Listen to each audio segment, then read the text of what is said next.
òní lónìí ń jẹ́ December 16 máa lò ó bá sí ọjọ́ àbí Adéolú Ọlámilékan màmá ni ọlọ́jọ́ òbí ni Jamiu ọ̀rọ̀ rẹ̀ tọ́pẹ́ ọdún ayọ̀ mi ọdún ayọ̀ ló máa ṣe Adéolú Ọlámilékan Jamiu ò ní ṣe tẹ́ láéláé.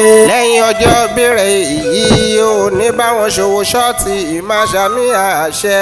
ànímọ́ ní gbogbo December 16 lọ́dọọdún lọ́jọ́ bẹ̀rẹ̀ ò adé. ó yá súnmọ́ bí ilé rẹ̀ ni mò ń rè ó jèrè. òdòjọ́bọ̀ rẹ̀ yá o. ìwọ lọmọ òdòjọ́bọ̀ rẹ̀ ọmọ ìwà yìí ó níṣìṣe. ọmọ ẹ̀lùkún mẹ́ẹ̀ẹ́dẹ́mẹ́ẹ̀dẹ́mẹ́ẹ̀dẹ́ ọmọ onímọ̀lẹ̀ àfẹlẹ̀jà o.